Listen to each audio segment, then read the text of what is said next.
Bismillahirrahmanirrahim. Today our topic is DNA replication. DNA replication. DNA replication is a process. It's a biological process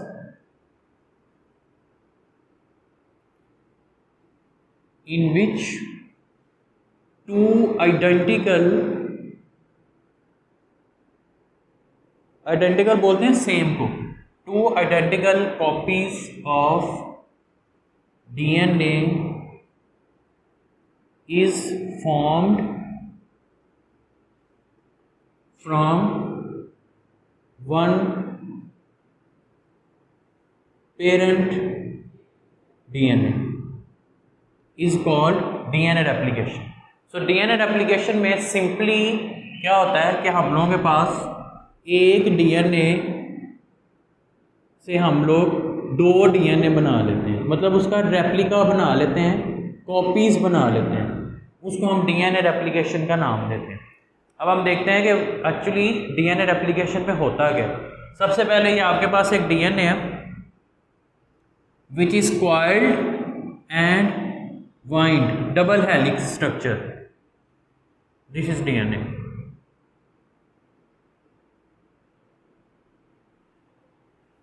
तो DNA replication में सबसे पहले हम लोग के पास क्या होता है कि एक DNA का मॉलिक्यूल क्या होता है, सबसे पहले अनवाइंड होता है। तो उसके लिए हम लोग के पास जो एंजाइम आता है उस एंजाइम का नाम है DNA helicase. So first step in DNA replication, इसके हम स्टेप्स को अगर लिखते जाएं तो first step in DNA replication is binding of DNA helicase. Helicase is the name suggested from helical. ये हेलिक्स जो डबल हेलिक है उसे हमने उसको अनवाइंड कर देना, सेपरेट कर देना। Hydrogen bonding between nitrogenous bases is broken down और उसको हमने दोनों स्टैंड्स को हमने सेपरेट कर देना।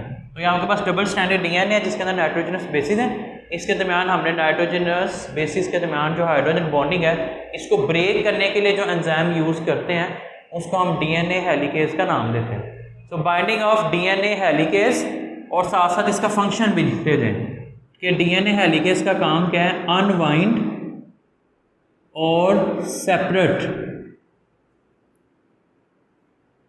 Two strands of DNA। तो नंबर वन तो ये होगा कि आपके पास जो डबल स्ट्रैंडेड DNA है वो सिंगल स्ट्रैंडेड में कन्वर्ट हो जाता है। ये आपके पास डबल स्ट्रैंडेड DNA है और ये आपके पास सिंगल स्ट्रैंडेड में कन्वर्ट होगा यहाँ पे। सो इसको हम बोलते हैं रेप्लिकेशन फॉर्क।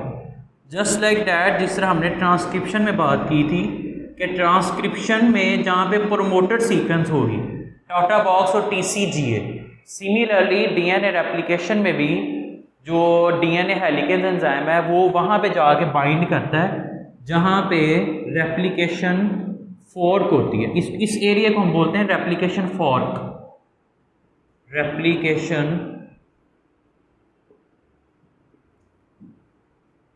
फॉर्क।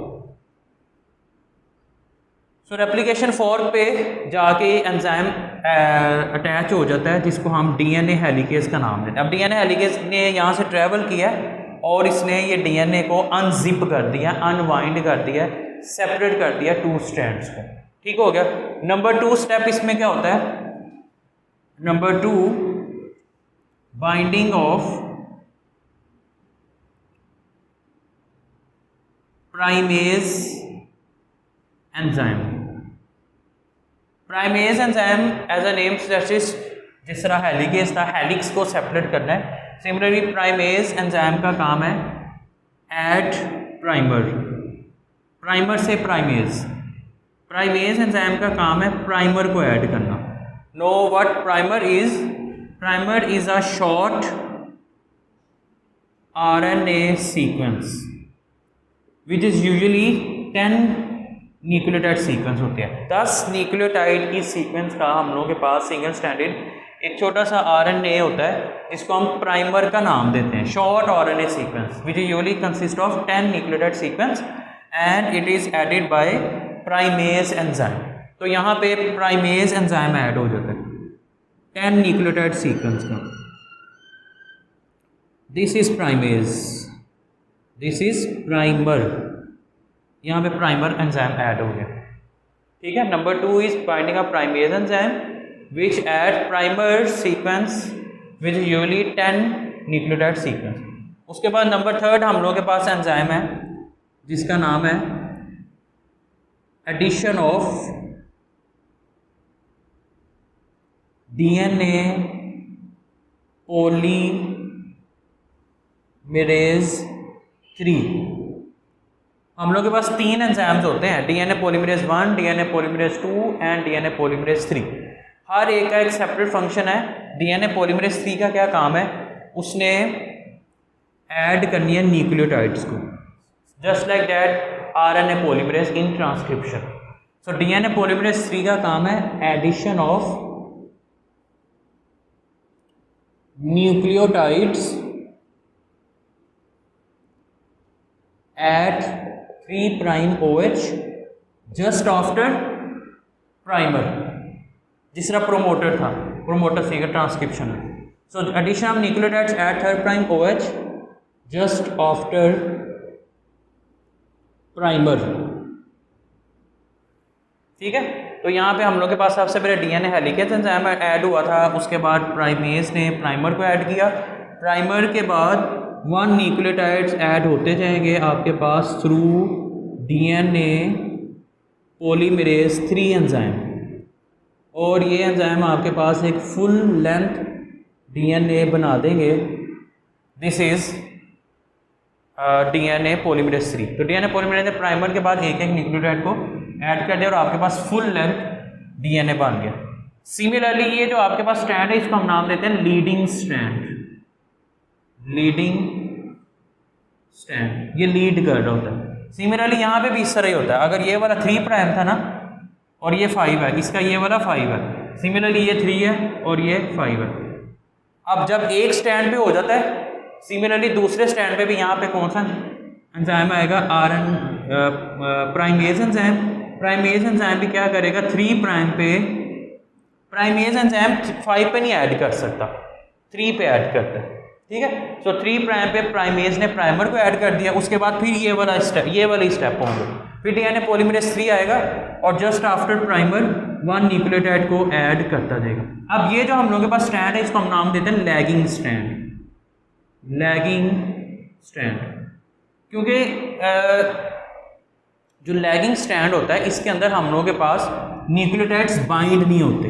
इसमें आप देखें न्यूक्लियोटाइड सारे आपस में बाइंड है, इसमें आपके पास ऐसे बाइंड नहीं होते, उनके दरमियान स्पेस होती है, दिस इज, तो ये आपके पास स्पेस, तो आपके पास ये फ्रैगमेंट्स बन गए हैं, 1 fragment, 2 fragment and 3 fragment and so on. तो ये फ्रैगमेंट्स जो हैं इनको हम नाम देते हैं Okazaki fragments. So lagging strand contain Okazaki. Okazaki is a scientist जिसने ये फ्रैगमेंट्स को डिस्कवर किया था कि लीडिंग स्ट्रैंड के ऊपर हम लोगों के पास प्राइमर के बाद न्यूक्लियोटाइड्स के दरमियान कोई भी गैप नहीं होता, जिसको फिल करने के लिए हमें किसी एंजाइम की ज़रूरत है। On the contrary lagging strand में हम लोगों के पास Okazaki fragments are present, Okazaki fragments,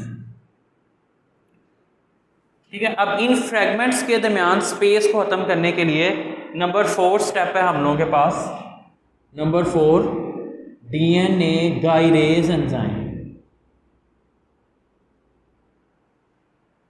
DNA ligase enzyme, DNA ligase enzyme add होता है। DNA लाइगेज एंजाइम का काम क्या है, लाइगेशन करवाना, लाइगेशन बोलते हैं बाइंडिंग को।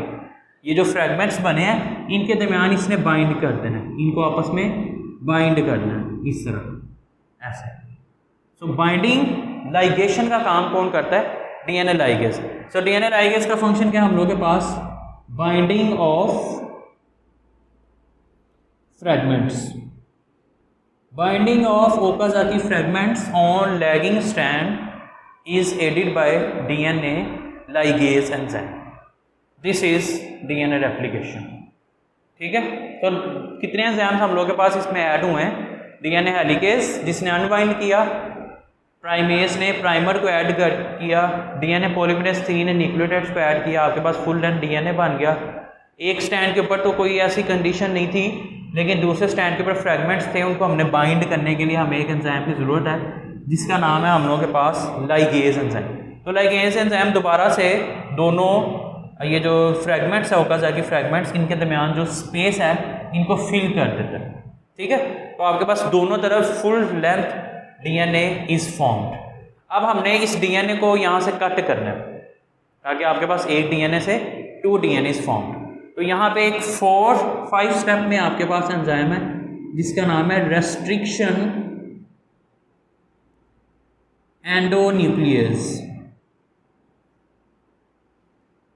ये जो है ना कटिंग का काम करता है, cutting the DNA. Restriction endonuclease enzyme is added in cutting of DNA. तो यहाँ पे अब एंजाइम ऐड होगा जिसका नाम है रेस्ट्रिक्शन एंडोन्यूक्लियस, वो यहाँ से कट कर देगा डीएनए। तो आपके पास ये एक फुल लेंथ डीएनए के साथ ये दूसरा डीएनए बन गया।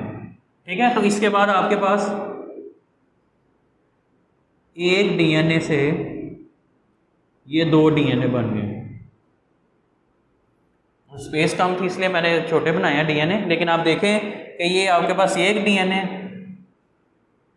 और दूसरा ये वाला इधर से डीएनए, क्योंकि यहाँ से कट कर देना रेस्ट्रिक्शन एंडोन्यूक्लियस। एक ये डीएनए, तो एक डीएनए से आपके पास फर्स्ट और two identical copies of DNA is formed. अब one very important point in DNA replication is कि DNA replication is semi conservative process. Because हमने देखा है कि डीएनए रेप्लिकेशन में before binding of primase enzyme और प्राइमर ने जब एडिशन से पहले आपके पास सिंगल स्टैंडर्ड डीएनए था, और वो जो सिंगल स्टैंडर्ड था डीएनए का स्टैंड वो किसका था? पेरेंट डीएनए का। ठीक है, पेरेंट डीएनए का। दूसरा ये कंजर्व्ड ही रहता है, इसको हम बोलते हैं पेरेंट स्टैंड या कंजर्व्ड स्टैंड। जो ये वाला है, ये वाला, ये जो आपके पास दूसरा स्टैंड्स बने ना जो न्यूक्लियोटाइड्स के एडिशन से बने हैं, जो डीएनए पॉलीमरेज ने प्राइमेज के बाद ऐड किए हैं, ये जो DNA this is dotted stands और डॉटेड डीएनए। इस तरह अगर आप देखें कि आपके पास ये जो 2 डीएनए बने हैं, इन दोनों डीएनए में एक स्टैंड जो है वो पेरेंट डीएनए का और दूसरा जो है वो डॉटेड स्टैंड का। This is how DNA replication is semi conservative process. और इस बात को प्रूव करने के लिए मिचेल्सन स्टॉल का एक्सपेरिमेंट भी हमने देखा है कि मिचेल्सन स्टॉल ने ये प्रूव किया है कि बाकी ही DNA replication is semi conservative process, जिसमें one strand is conserved which is parent strand and the other strand is replicated और produced by the addition of these all enzymes. ठीक है, so this is DNA replication in which 2 DNA is formed from single DNA copy.